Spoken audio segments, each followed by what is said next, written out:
Minggu 29 Januari 2024, Presiden Jokowi bertemu dengan Gubernur Yogyakarta sekaligus Raja Keraton Ngayogyakarta Hadiningrat, Sri Sultan Hamengkubuwono X. Dalam pertemuan ini, Jokowi mengaku membahas berbagai hal, mulai dari ekonomi hingga politik nasional. Ya, berbicara masalah ekonomi global, geopolitik global, termasuk juga ekonomi nasional, politik nasional, saya kira lama banget sih, dan kan diterima di kediaman. Bertemu dengan Sultan bukan hanya dilakukan Jokowi. Dalam waktu yang berdekatan, semua kandidat Pilpres 2024 juga bergantian bertemu dengan Sultan. Diawali oleh Ganjar Pranowo, calon presiden nomor urut 3 ini datang ke Keraton pada 27 Desember lalu.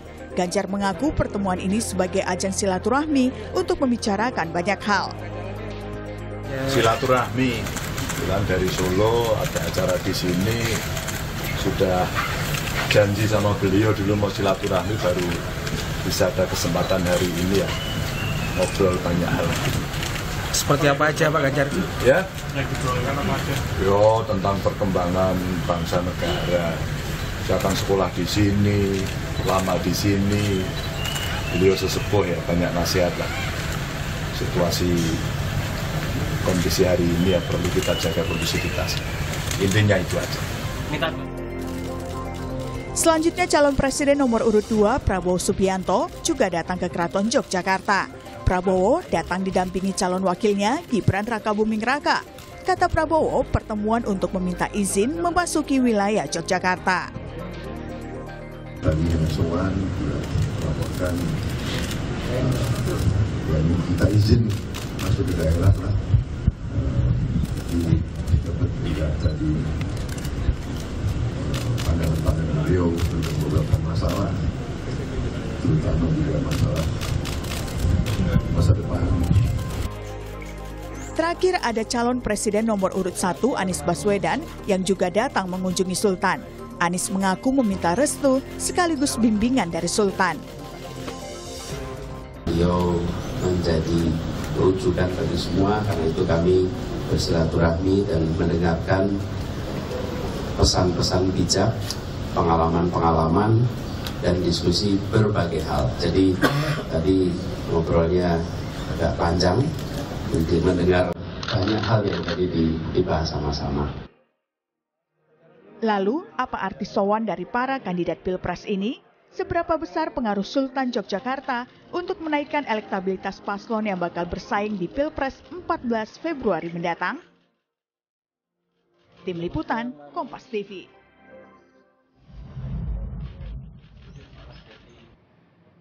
Saudara, beberapa hari yang lalu Presiden Joko Widodo bertemu dengan Sultan Yogyakarta, Sri Sultan Hamengkubuwono X. Sebelumnya 3 capres yang juga bakal berkontestasi di Pilpres 2024 juga bergantian bertemu dengan Sultan. Lalu apa arti dari sowan atau kunjungan para kandidat di Pilpres 2024 ini? Seberapa besar juga pengaruh Sultan Yogyakarta untuk menaikkan elektabilitas paslon yang bakal bersaing di Pilpres 14 Februari nanti? Kita akan bahas dengan sejumlah narasumber. Ada juru bicara Timnas Anies Muhaimin, Eka Gumilar yang ada di studio. Selamat pagi, Pak Eka. Selamat pagi. Dan juga melalui sambungan virtual, ada juru bicara Tim Kampanye Nasional Prabowo Gibran Wihadi Wiyatno dan juru bicara Tim Pemenangan Nasional Ganjar Mahfud Miftah Sabri. Selamat pagi, Bapak. Assalamualaikum. Pagi. Waalaikumsalam warahmatullahi wabarakatuh. Assalamualaikum. Pagi teman-teman dan pemirsa Kompas TV. Baik, nanti juga akan bergabung bersama kita ada analis komunikasi politik atau politik dari Universitas Gajah Mada, Nyarwi Ahmad. Tapi kita akan bahas bersama 3 tim ses di Capres-Cawapres di Pilpres 2024. Saya akan mulai dari Pak Eka dulu. Pak Eka, sepertinya kalau ngomongin Mas Anies dan Yogyakarta punya memori yang cukup panjang gitu ya. Karena beliau juga pernah tumbuh besar di Yogyakarta, kuliah bahkan di Yogyakarta. Tapi yang ingin saya tanyakan, apa sebenarnya arti Yogyakarta untuk Anies Baswedan dan tim pemenangan Anies Muhaimin dalam konteks Pilpres kali ini? Baik, yang tadi dikatakan betul sekali bahwa Pak Anies memang sangat paham alter Jogja, karena memang dari sejak TK ya sampai dengan kuliah di sana, tentunya bergaul sehari-hari dan nafasnya tentu sudah mewakili aspirasi pemikiran dan bisa menyerap lah pemikiran warga Jogja. Tetapi yang menjadi penting bagi kami ya terkait dengan kunjungan-kunjungan paslon kami ya, terutama Pak Anies ke Jogja, karena kita memandang bahwa Jogja ini adalah miniaturnya Indonesia. Oke, kenapa disebut miniatur Indonesia? Ya, karena semua budaya ya di dalamnya itu ada etnis, ada suku, agama, tinggal di sana, rukun di sana, tapi mempertahankan budaya Indonesia. Sebagai kota pendidikan juga ya, kota pendidikan. Semua orang kumpul di Jogja begitu. Bahkan ada sebutan ya, kota pendidikan, ada kota perjuangan, karena semangat perjuangan juga ada di sana ya. Kemudian juga kota budaya, kota kebinekaan. Ini luar biasa sekali. Dan saya menggarisbawahi juga mengenai Yogyakarta adalah memiliki medan magnet ya, culture yang memang luar biasa bagi orang yang pernah tinggal di sana. Mereka akan cinta di sana, mereka pernah belajar di sana, tetap akan cinta Yogyakarta. Juga yang kalah penting mungkin di dalam menjelang Pilpres ini, Pak ya, ini bahwa Sultan ini tidak hanya memimpin masyarakat Jogja. Beliau juga representatif dari raja-raja dan kesultanan yang ada di Indonesia, tersebar di Indonesia. Jadi itu juga bisa mempengaruhi keseluruhan. Itulah yang kita anggap kenapa Jogja demikian penting ya. Baik. Nah, tapi kan Sultan ini tidak berpartai begitu. Kalau di dalam kita tarik dalam konteks politik, Sultan ini tidak berpartai. Beliau ini relatif lebih netral begitu. Dan Bapak Eka tadi mengatakan bahwa Sri Sultan Hamengkubuwono X Yogyakarta ini punya representasi pemimpin sultan-sultan yang atau kerajaan-kerajaan yang ada di Indonesia. Jadi ke dalam konteks Pilpres yang diharapkan dukungan sultan atau pengaruh sultan. Jadi mana yang lebih berat diambil dari kunjungan Anies Baswedan ke Sri Sultan Hamengkubuwono? Tentu kunjungan Mas Anies ke sana ya kan untuk mendapatkan masukan. Ya. Karena kita tahu perlu keteladanan beliau itu kita pelajari, kita gali. Kita harus belajar bahwa bagaimana Sultan bisa memimpin Yogyakarta gitu ya dengan jiwa kenegarawan. Tadi yang dibilang bahwa Sultan Jogja tidak berpihak. Betul. Sultan Jogja menaungi semua. Bahkan saya membaca beliau membuat pernyataan di media. Bahkan saya sama istri saya sendiri nggak tahu nih. Nggak tahu mau pilih mana. Sedemikian menghargainya demokrasi. Itulah yang patut kita pelajari di seorang jiwa. Ya. Pemimpin itu jiwa rajanya seperti itu menaungi semua rakyat. Bahkan kalau kita tarik dalam konteks netralitas. Pejabat negara begitu, sepertinya Sultan yang paling netral dibanding presiden bahkan sekalipun. Betul. Ya, saya akan bertanya juga ke Gus Miftah nih. Gus Miftah yang menarik, saya ke pasangan nomor urut 3 dulu karena ini menarik. Gus Miftah, kalau kita lihat Yogyakarta ini berada di sekitar Jawa Tengah begitu ya, dikelilingi oleh kota-kota di Jawa Tengah, berbatasan langsung dengan Jawa Tengah. Dan Jawa Tengah adalah basis dukungan utama dari Ganjar Mahfud dan juga Partai Demokrasi Indonesia Perjuangan sebagai partai utama yang mengusung Ganjar Mahfud. Tapi sepertinya dikuntit terus oleh pasangan nomor 2 nih sekarang, termasuk kunjungan ke Sultan Hamengkubuwono. Dan sepertinya kunjungannya lebih lengkap. Kalau Ganjar Mahfud hanya Pak Ganjar saja yang berkunjung, tapi ini Prabowo Gibran berkunjung, lalu Kaesang juga ikut berkunjung. Dan terakhir, Presiden Joko Widodo yang memang saat ini seringkali dilekatkan dengan pasangan nomor urut 2. Apa analisis Anda atau penilaian Anda soal kunjungan Joko Widodo dan juga Pak Ganjar sebelumnya dalam konteks Pilpres kepada Sultan Hamengkubuwono, Sri Sultan Hamengkubuwono X di Yogyakarta, Gus Miftah? Baik, terima kasih. Sebelumnya mungkin saya perlu memberi pandangan lain dulu bahwa Mas Ganjar dan Pak Mahfud itu tentu Jogja sekali ya, bahwa Mas Ganjar adalah mahasiswa UGM, ketua Kagama, kuliah di Jogja. Pak Mahfud juga sama tuh, UGM dan UI. Jadi spirit Jogja sebagai kota yang melahirkan spirit kerakyatan itu menjadi nafas yang tidak bisa dilepaskan daripada pasangan Ganjar Mahfud. Ganjar Mahfud adalah presiden rakyat, bukan presiden dari kalangan elit atau apalagi konglomerat. Itu yang pertama. Yang kedua, ketika kita mengaitkan hubungan antara Ganjar Mahfud dengan Ngarso Dalem, Sinuhun Sultan Hamengkubuwono, maka kita tidak bisa melepaskan bagaimana hubungan platonik, hubungan cinta suci yang murni antara Kepresidenan Republik Indonesia, Republik NKRI dengan Kesultanan Yogyakarta, bahwa istilah daripada Sultan Hamengkubuwono IX itu adalah tahta itu untuk rakyat. Jadi bagaimana kekuasaan amanah yang didapat oleh presiden yang terpilih itu hendaknya untuk rakyat. Bagaimana konsep-konsep kepemimpinan Jawa, nasihat-nasihat kepemimpinan lah yang dimintakan oleh Mas Ganjar dan Prof. Mahfud kepada Sultan Hamengkubuwono. Jadi kita bukan sekedar datang lapor minta izin gitu ya, tapi bukan sekedar kulunwun gitu ya Gus. Tapi nasihat kepemimpinan dan hikmah-hikmah. Bagaimana kepemimpinan yang melayani rakyat, hadir dekat menyelesaikan masalah rakyat. Dalam kosmologi dan konsep kepemimpinan Jawa itu, kalau nasihat Sultan itu kan pemimpin itu mesti mamayu hayuning bawono gitu. Memayungi, meneladan, memberi perlindungan kepada semua masyarakat. Jadi hikmah-hikmah kebijaksanaan inilah yang ingin diserap, dan insya Allah dengan spirit kerakyatan, tahta untuk rakyat itu, maka konsep Mas Ganjar sejak beliau memimpin jabatan hanya mandat, tuanku adalah rakyat, insya Allah mudah-mudahan pulung wahyu ke Prabon dari Sultan yang menjadi simbol kosmologi kekuasaan di Nusantara ini akan berpindah dari Pak Jokowi kepada Mas Ganjar. Kira-kira begitu, Mas.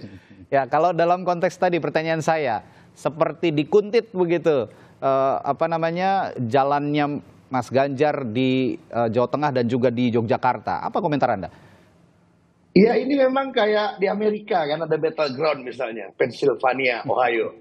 Jadi memang battleground hari ini adalah Jawa Tengah dan Jawa Timur. Ya. Dan kita menyadari pada akhirnya ini pertarungan antara pasangan 01, 03 versus 02. Di mana 02 ini sebenarnya ada 3 pasang itu pesertanya. Prabowo, Jokowi senior, dan Jokowi junior. Jadi itu wajar saja, dan kita sudah menikmati permainan ini. Politik kita pahami sebagai satu perjuangan untuk memberi kesejahteraan rakyat. Dan yang kedua, jangan lupa kalau kita di Jogja itu politik ini dolanan. Jadi part of dolanan, kita nikmati dolanannya. Ya, berarti Pak Prabowo, Pak Jokowi senior, dan Pak Jokowi junior dolanan bertiga. Nah, kita nikmati dolanan ini, tapi kami yakin dan percaya Mas Ganjar, Prof. Mahfud itu insya Allah yang paling mengerti bagaimana spirit kepemimpinan rakyat menyelesaikan masalah rakyat, dan kalaupun dikutit makin mantap. Itu memperlihatkan bahwa kita memang sedang dalam posisi gaining the traction, itu mendapatkan traction. Jadi follower, tidak menjadi follower tapi menjadi leader dalam dolanan ini, sehingga dikuntit-kuntit terus.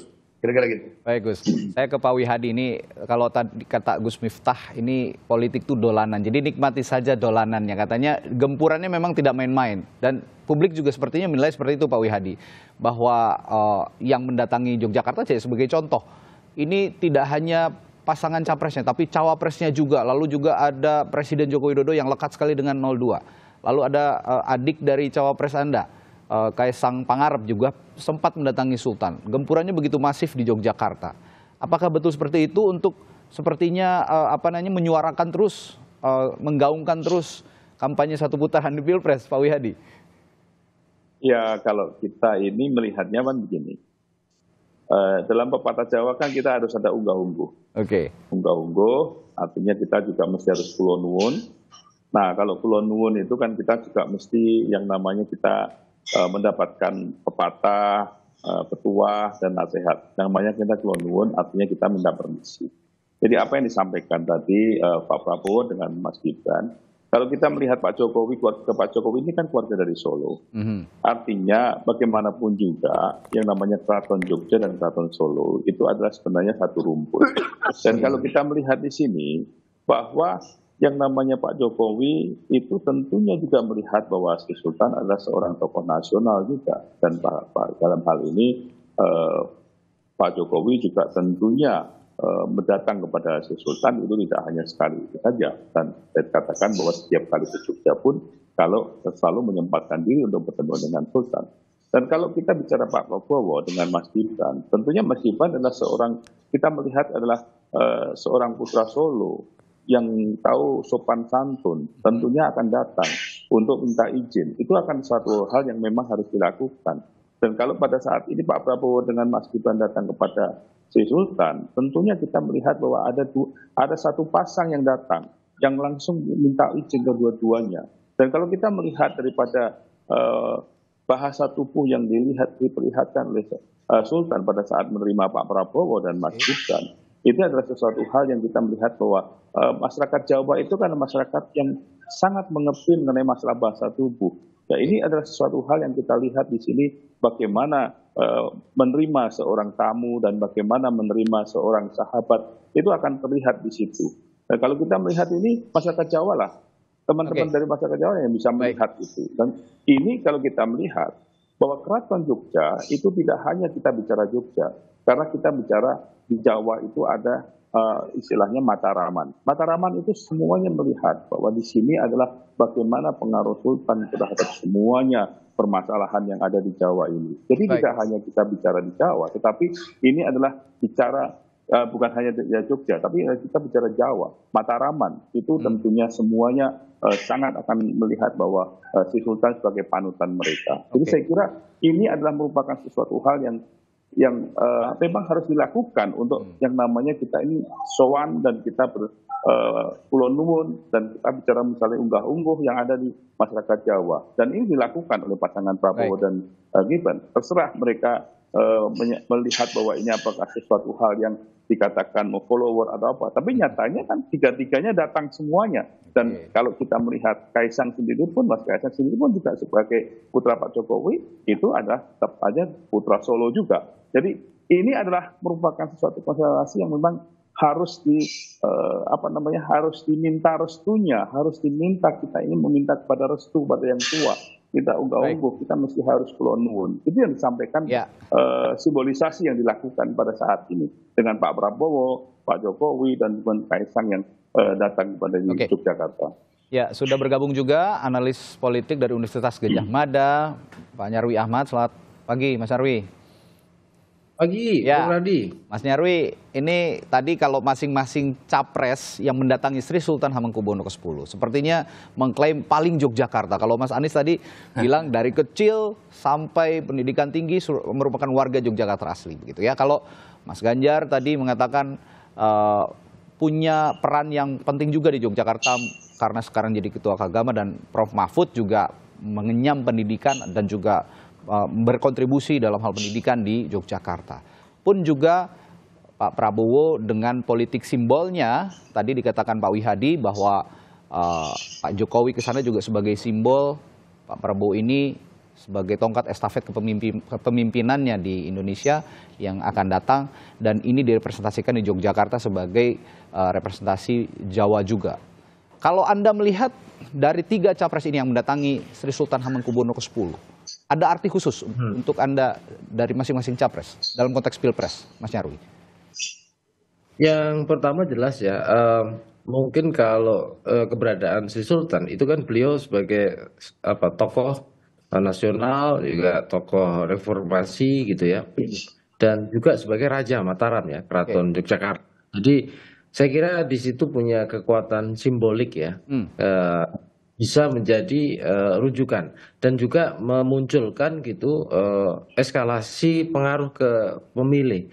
Betul, bahwa Sri Sultan itu bukan pemain elektoral ya. Sri Sultan itu bukan pemain elektoral, tetapi dalam konteks struktur budaya dan juga bahkan mungkin ya pengaruh politik di tengah masyarakat ya di Jogja dan sekitarnya, dan juga kepada para tokoh yang pernah besar di Jogja misalnya, itu terasa sekali kan gitu. Nah, penghormatan paling tidak itu muncul ya kepada Keraton Jogja gitu, dan tentu saja hari ini yang menjadi pengelola atau raja di sana adalah Sri Sultan di situ Ngarso Dalem. Nah, ini yang menjadikan daya tariknya itu selalu kuat ya, Radi, dan itu nggak hanya Pilpres hari ini ya. Biasanya tuh itu seperti Pilpres sebelumnya juga begitu gitu ya, dari waktu gitu, karena memang keberadaan Yogyakarta itu punya sejarah tersendiri ya, bagian dari Republik yang ketika awal Republik baru berdiri itu memang menggabungkan diri untuk memperkuat Republik, kira-kira gitu. Dan di situ panjang peran-perannya ya, dari era transisi kemerdekaan, era Orde Lama ke Orde Baru ya, Orde Baru sampai pasca reformasi, panjang sekali di sana peran-perannya. Tetapi yang saya mau katakan bahwa Jogja bukan apa ya, secara jumlah pemilih mungkin nggak besar gitu ya, tetapi kita tahu bahwa Jogja dan sekitarnya hari ini ya, karena Jogja itu kan diliput apa kanan kiri Jawa Tengah semua wilayahnya toh. Gitu. Nah, ini bisa dikaitkan dengan konteks Pilpres secara elektoral gitu. Nah, ini menjadi tadi kata Bung Miftah Sabri itu battleground ya. Karena kan beberapa data survei itu bisa jadi ya, temuannya mungkin berbeda-beda ya di level, entah di level dapil, di level kabupaten kota, atau mungkin nariknya pada level nasional untuk melihat Jateng DIY ya. Tingkatan pada Pak Prabowo Gibran maupun Ganjar Mahfud, atau juga pada Anies kan gitu. Itu ini yang menjadikan dugaan saya, kalau misalnya saya contoh Bung Radi ya, saya pakai reportnya atau Kompas ya, data reportnya Kompas ya, survei 29 November sampai 4 Desember gitu, itu di situ disebutkan kan, Prabowo Gibran katanya unggul ya di 6 dapil ya, di 6 dapil di Jawa Tengah, sementara Ganjar Mahfud misalnya disebutkan hanya 4, itu contoh ya. Tapi data di level kabupaten, kota bisa jadi agak sedikit berbeda. Saya sendiri punya data. Nah, ini yang menjadikan kompetisi ini luar biasa ketat nih di Jateng DIY ya. Makanya tadi ada pertanyaan, ini kenapa seakan-akan Ganjar Mahfud yang kita tahu di sana itu basisnya PDIP Ganjar gitu, itu seakan-akan dibuntuti oleh kegiatannya dibuntuti oleh Pak Jokowi kan gitu. Bahkan kemudian menyinggung, ini sepertinya kontestannya ada 3 nih, Pak Prabowo, dan Pak Jokowi kan gitu, bukan ada 2 gitu ya. Nah, yang saya kira memang Jawa Tengah ini luar biasa konteksnya. Saya batasi Jawa Tengah ya konteksnya, bukan berarti Jawa Timur gitu ya, bukan juga battleground, semuanya penting gitu. Tetapi hari-hari ini tampaknya ya potensi suara yang bisa mungkin ya dimaksimalkan, betul-betul menjadi batu ujian yang keras gitu ya, bagi kedua benar-benar nyaman jalannya dengan satu putaran. Itu memang Jawa Tengah, kira-kira gitu. Pertanyaan saya selanjutnya begini, kalau masyarakat Pulau Jawa sepertinya sangat memperhatikan politik simbol, sangat tertarik dengan politik simbol, dan Yogyakarta sebagai representasi Pulau Jawa juga, salah satu representasi Pulau Jawa, terutama Kesultanan Yogyakarta, punya politik simbol yang sangat kuat. Pertanyaan saya selanjutnya adalah, capres mana yang paling memantik perhatian publik dalam konteks keterpilihan di Pilpres? Apakah nomor 1, 2, dan 3 kaitannya dengan kunjungan ke Sri Sultan Hamengkubuwono ke-10? Saya akan tanyakan ke Mas Nyarwi, tapi setelah jeda di Sapa Indonesia Pagi, tetaplah bersama kami.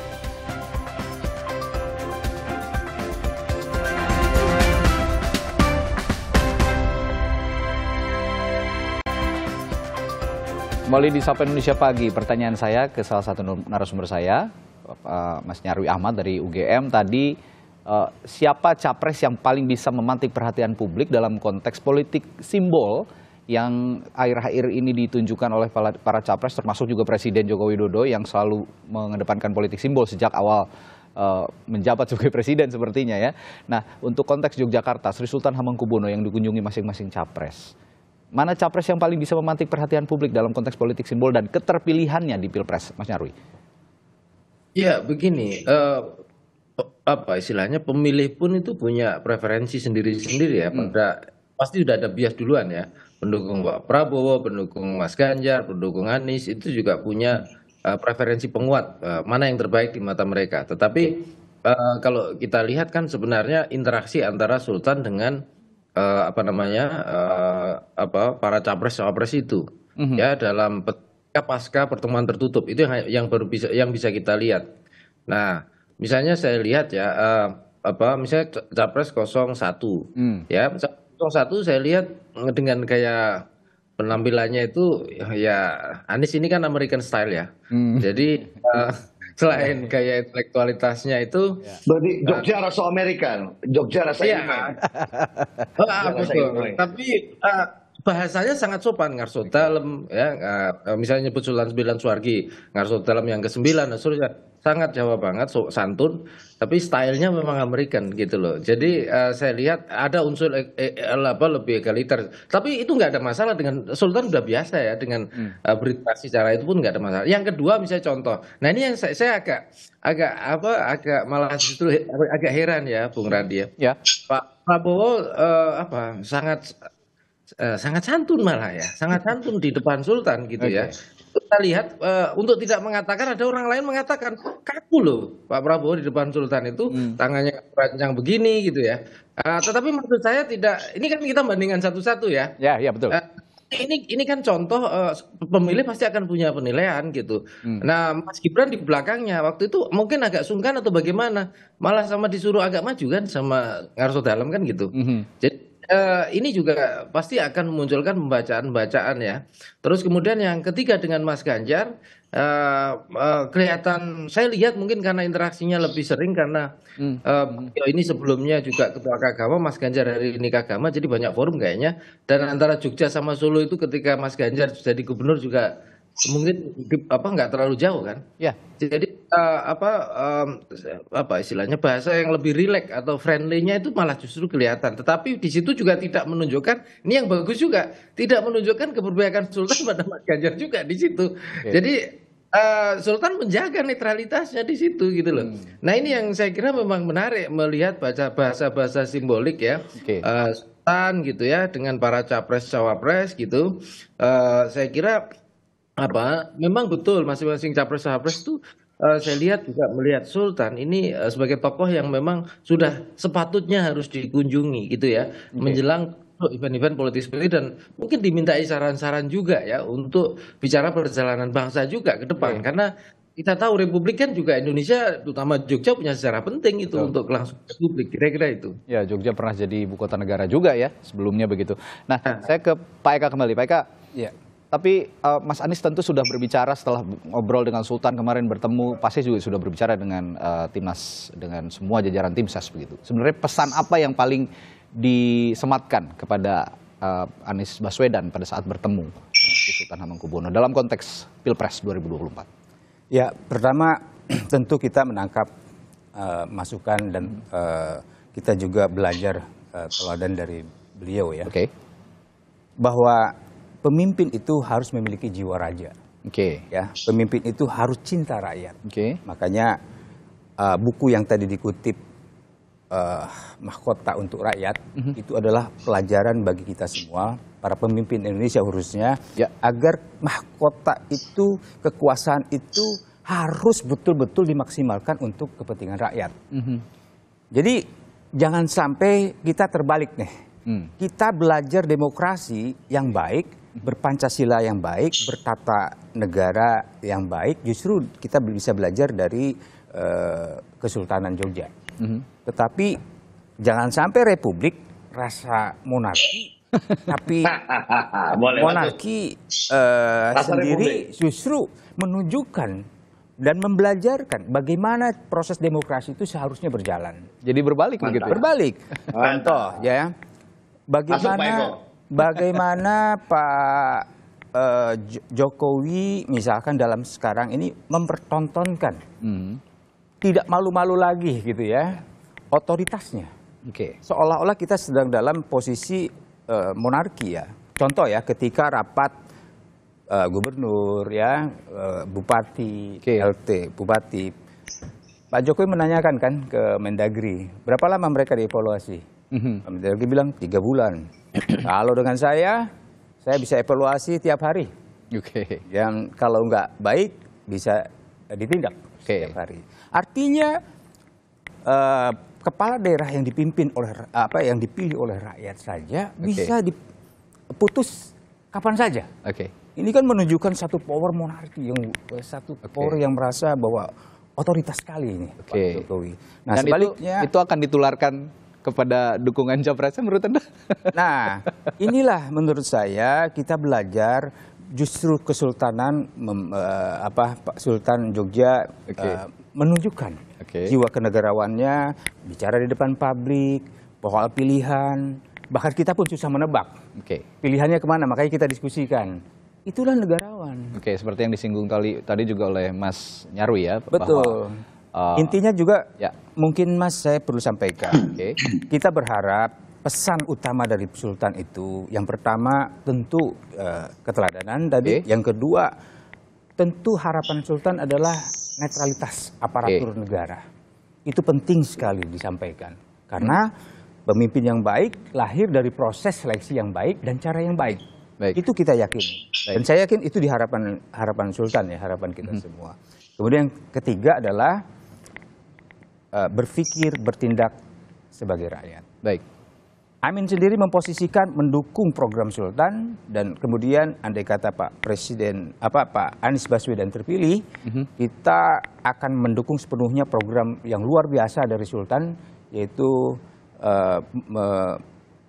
menuju abad samudra Indonesia. Itu yang luar biasa. Itu yang disampaikan, pesan yang disampaikan ke Anies Baswedan. Saya akan tanya juga ke Pak Wihadi yang disampaikan kepada Pak Prabowo juga Mas Gibran sebagai capres-cawapres dalam konteks Pilpres oleh Sultan Hamengkubuwono, Sri Sultan Hamengkubuwono yang ke-10. Apa kira-kira yang disampaikan Pak Wihadi? Dan Anda boleh merespons juga ketika Pak Eka tadi mengatakan Sultan ini memberi contoh dalam konteks demokrasi padahal kerajaan tapi tidak monarki malah republik, seorang pemimpinnya seorang presiden. Ini seperti seolah-olah menjalankan pemerintahan yang monarki. Anda punya komentar itu dan juga pesan dari Sultan. Kira-kira apa saja, Pak Wihadi? Ya, itu yang disampaikan oleh Pak Wihadi begini. Monarki yang disampaikan adalah otoriter. Kita tidak melihat itu otoriter. Tetapi bagaimana menjalankan sebuah negara yang dimana memang harus ada evaluasi. Dan evaluasi itu dalam sistem demokrasi selalu ada. Bukan itu adalah suatu sistem monarki yang bisa semena-mena. Semena-mena karena kita melihat bahwa apa yang dipilih, apa yang dievaluasi, kalau kita melihat konteksnya itu adalah pada saat PJ. PJ itu kan diangkat oleh presiden, oleh Mendagri pada saat itu kan. Dan itu PJ itu tentunya akan dievaluasi apakah memang sesuai dengan rakyat atau tidak. Jadi konteksnya jangan ditarik seakan-akan bahwa ini adalah bagaimana yang namanya Pak Jokowi itu memberikan punishment kepada gubernur kepala daerah yang dipilih oleh rakyat. Tidak seperti itu. Evaluasi itu terjadi. Dan kita melihat simbolisasi yang terjadi.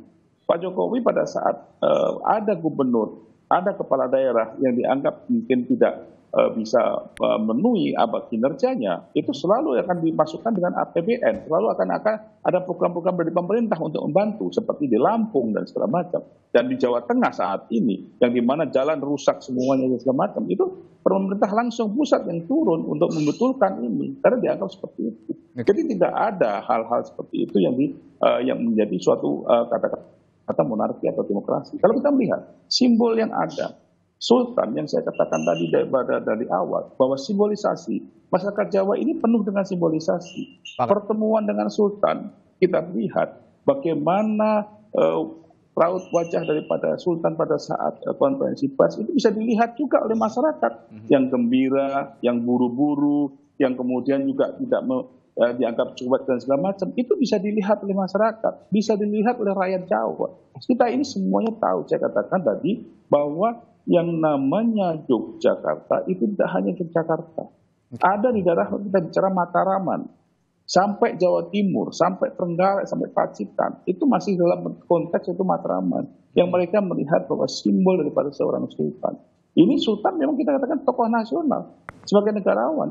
Negarawan dalam hal ini, sultan sendiri, daerah istimewa Jogja ini kan dikatakan bahwa selain sebagai sultan, sebagai seorang gubernur, kepala daerah, jabatan politik di situ. Nah, jadi kita melihat di sini bahwa apa yang disampaikan oleh Pak Jokowi pada saat pertemuan dengan Sultan itu adalah bagaimana pertemuan dua tokoh yang kita melihat bahwa di satu sisi ada tokoh negarawan bahwa ini adalah istimewa yang dimana Pak Jokowi sebagai presiden. Nah, kalau kita bicara seperti itu jelas bahwa kita tidak bisa membandingkan apple to apple antara monarki dan republik yang dikatakan tadi. Ini ada satu tatanan yang memang terjadi gitu kan. Dan ini lihat konteksnya dulu gitu kan. Nah, jadi kalau pesan-pesan yang disampaikan oleh Pak Prabowo pada saat sampai Pak Prabowo juga menyatakan bahwa Pak Prabowo permisi, katakan tadi unggah-ungguh dan itu tentunya pesan saya sampaikan bahwa tentunya kita harus menjaga stabilitas nasional. Kita harus tidak saling mencaci maki, tidak saling melakukan provokasi. Yang itu disampaikan tentunya untuk menjaga nasionalisme kita, menjaga kebangsaan kita. Jadi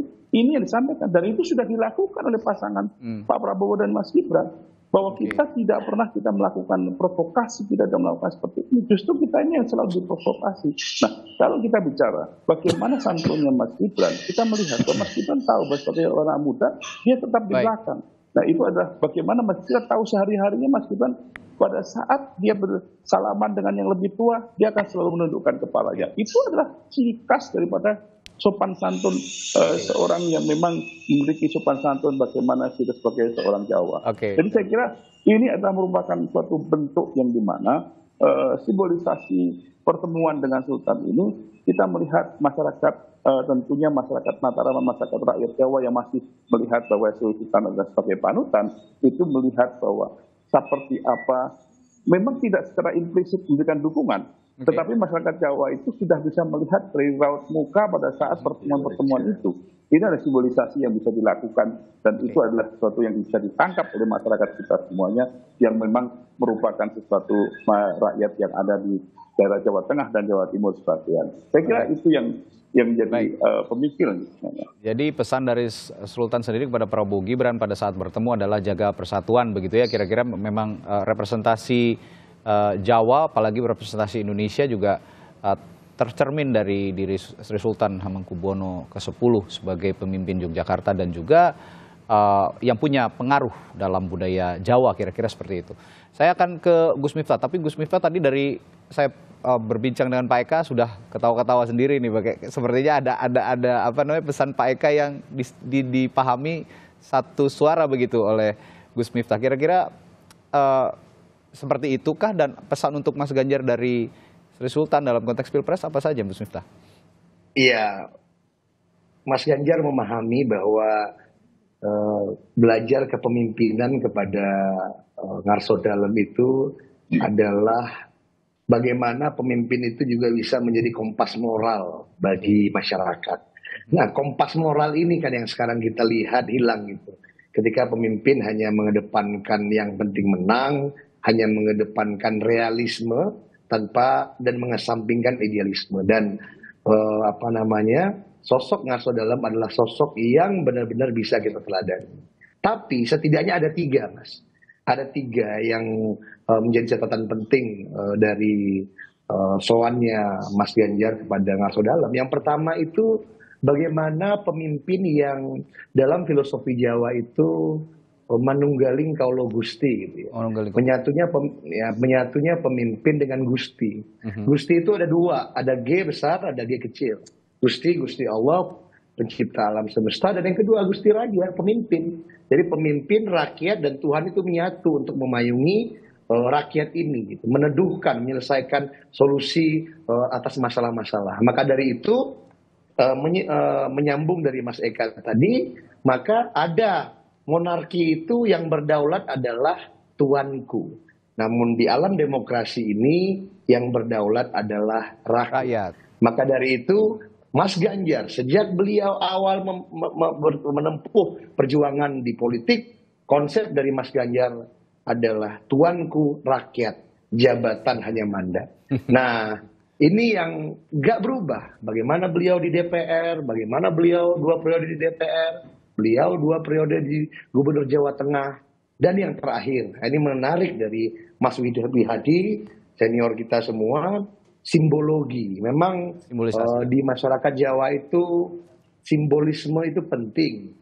Nah, kalau kita melihat simbologi, ada konsep yang namanya pulung ini. Correct me if I'm wrong, Profesor Nyarwi. Pulung ini kan benar-benar diyakini oleh kita di tanah Jawa ini semua. Pemimpin itu punya pulung, punya wahyu ke Prabon. Nah, pemimpin yang mau selesai, itu kalau Ben Anderson bilang kan, pulungnya itu keluar itu dari badannya. Dan akan mencari pemimpin baru. Dan saya melihat memang, Pak Jokowi itu lagi ke sana itu ngantarin pulungnya. Mengembalikan pulungnya kepada Sultan Jogja. Diambil oleh Sultan Jogja untuk nanti diberikan kepada yang menggantikan. Dan udah mulai kelihatan, Mas. Simbol pulung itu akan kemana? Dan insya Allah kepada nomor 3. Kenapa? Karena jelas Pak SBY periode pertama adalah yang pertama diterima Ngarsodalam. Beliau menjadi presiden. Pak Jokowi juga sama. Begitu pulung ini pindah dari Pak SBY, cari kemana? Pak Jokowi adalah juga calon presiden pertama di 2014 yang diterima oleh Ngarsodalam. Dan sekarang dari 3 calon presiden ini, yang pertama diterima oleh Ngarsodalam adalah Mas Ganjar. Dan ingat, Mas Ganjar udah pernah latihan, Mas. Udah pernah latihan transisi pulung. Pulung ketua Kagama dari Ngarsodalam, pulungnya dipindahin kepada Mas Ganjar yang hari ini ketua Kagama. Jadi insya Allah pulung ini akan berpindah ke Mas Ganjar dan insya Allah Mas Ganjar akan mamayu hayuning bawono. Semua akan diayomi. Baik nomor 1 maupun nomor 2. Simbol yang dikatakan Gus Miftah tadi adalah simbol siapa yang pertama datang ke Sri Sultan Hamengkubuwono. Itulah yang insya Allah jadi presiden. Dan sudah terbukti masyarakat Jawa itu bisa ngitung. Sudah terbukti di Pak SBY, sudah terbukti di Pak Jokowi. Seperti ada sanggahan dari Pak Eka sedikit singkat, silakan. Tambahan. Kalau kita membaca, kan kita sepakat, kita sama-sama melihat bahwa calon presiden ini untuk melihat teladan dari beliau. Nah, teladan dari beliau itu tentu pasti itu beliau tidak suka pemimpin yang otoriter. Beliau tidak suka pemimpin yang tidak berpihak kepada rakyat. Ya, beliau tidak suka orang yang suka marah-marah pasti, pemimpin yang suka marah-marah. Ya, itu pasti. Nah, dari harapan beliau tentu yang kami yakini bahwa dengan program-program kami juga kita sepakat bahwa Sultan tentu akan lebih mendukung programnya. Amin. Ini semua punya harapan yang sama, punya anggapan Sultan ini punya ketertarikan khusus pada salah satu capres, meskipun sampai detik ini seperti Pak Eka juga bilang tadi belum bisa dibaca arah Sultan ini politiknya mau kemana dalam konteks Pilpres. Terakhir saya ke Mas Nyarwi. Mas Nyarwi, kalau ngomongin politik simbol yang sudah diutarakan oleh masing-masing tim ses capres-cawapres tadi, mana yang menurut Anda paling menarik? Dan kalau kita lihat metode kampanye, termasuk di Yogyakarta, saya di Harian Kompas halaman 1 juga membaca bahwa Anies dan Prabowo ini lebih ekspansif, ini di basis-basis lawan politiknya aktif begitu ya untuk berkampanye. Sedangkan Ganjar memilih untuk menjaga basis suara, termasuk mungkin di Yogyakarta dan daerah-daerah di Jawa Tengah. Apa yang Anda baca dari ini, Mas Nyarwi? Ya, dari sejumlah data pembanding juga ya. Tampaknya memang saya lihat ya, Ganjar Mahfud ini untuk DIY luar biasa leading ya, terutama dengan beberapa titik di Jateng. Makanya itu tadi strateginya pasti cenderung defensif. Nah, yang kedua, wajar jika Anies Muhaimin maupun Pak Ganjar Pak Prabowo Gibran itu sangat agresif ya, atau memang perlu agresif. Karena apa? Karena memang katakanlah ya betul, ini kan kalau kita tempatkan Jateng DIY battleground, maka mau tidak mau dong kalau mau menambah jumlah suara ya dia harus secara proaktif gitu ya, mendekati pemilihnya kan gitu. Nah, ini yang kemudian para capres-cawapres ini kan bisa kita lihat kan. Jadi Jawa Tengah DIY ini hari ini benar-benar jadi kayak pertandingan sepak bola gitu loh. Cuma bedanya kalau sepak bolanya Pak Jokowi kan jadi kiper ya katanya begitu. Nah, ini kan masing-masing itu bagaimana ada yang bisa memasukkan gol, ada juga yang bisa skornya berkurang kan gitu. Jadi Jateng DIY menjadi perlombaan campaign betul ini dari para tokoh-tokoh besar ini. Kalau kita lihat selama minggu terakhir itu kan rutenya itu atau ritmenya itu kan ada di sekeliling Jateng DIY ya.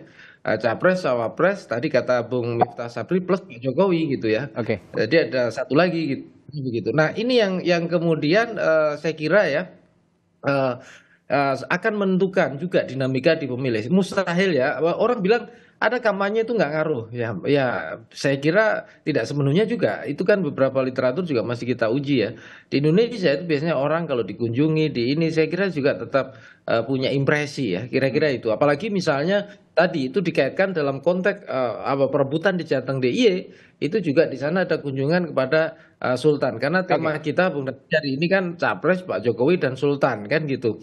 Maka tafsir-tafsir pun tidak hanya di kalangan kita, mungkin kalangan elit atau tim campaign seperti Bung Miftah Sabri juga atau Pak Eka atau Pak Wiyadi, tapi di masyarakat juga akan munculkan tafsir-tafsir gitu. Ya. Nah cuma tafsir itu sejauh mana gitu ya? Apakah hanya menafsirkan pada level ekspresi simbolik yang terlihat di media gitu seperti yang kita bahas juga, atau bahkan mungkin membuat ramalan-ramalan seperti hanya tadi kita bicara pulung misalnya begitu. Loh itu bisa juga gitu loh. Sehingga kemudian akan mempengaruhi perilaku pemilih juga, pemilih kita ya. Dan kemudian yang menarik tentu saja itu sama-sama pasti akan ada lah kritik dan pembelajaran ya. Termasuk tadi kritik yang disampaikan Bung Eka juga ya. Soal monarki dan kerajaan versus monarki atau kerajaan rasa monarki dan seterusnya gitu, republik dan seterusnya. Itu pasti muncul dan itu akan jadi pembahasan di kelas menengah di medsos ya. Memang ada segmennya sendiri-sendiri itu Bung. Ya, baik. Jadi nanti mungkin ya sikat Pak Eka karena waktu kita sudah habis di sebenarnya. Ya. Mungkin saya hanya ingatkan saja bahwa ingat Jogja kita akan ingat Bakpia. Oke. Bakpia itu bersama Anies kita dukung perubahan Indonesia. Oke. Oke. Masuk Pak Eko. Nah, kalau bicara politik simbol dan Yogyakarta sangat menarik karena bisa seperti Mas Nyarwi bilang tadi bisa memengaruhi preferensi pemilih dengan tafsir-tafsir politiknya sendiri. Ketika Sri Sultan memunculkan gestur-gestur tertentu, ini yang menarik kita simak nanti ke depan, gestur apa yang akan muncul dari Sri Sultan Hamengkubuwono X dalam konteks Pilpres setelah bertemu dengan 3 capres. Kita akan nantikan bersama. Meskipun sampai detik ini Sri Sultan masih sangat netral, tidak menunjukkan keberpihakannya kepada nomor 1, 2, dan 3. Baik, terima kasih juru bicara Timnas Pulung sudah berpindah ke Mas Ganjar. Oke, juru bicara Timnas Anies Mohaimin Pak Eka Gumilar, terima kasih telah hadir di studio Kompas TV. Lalu ada juru bicara TKN Prabowo Gibran Pak Wihadi Wiatno, juru bicara TPN Ganjar Mahfud Gus Miftah Sabri, dan pakar komunikasi politik Universitas Gadjah Mada Nyarwi Ahmad telah berbagi perspektifnya di Sapa Indonesia pagi hari ini. Terima kasih Bapak-Bapak, selamat pagi. Terima kasih.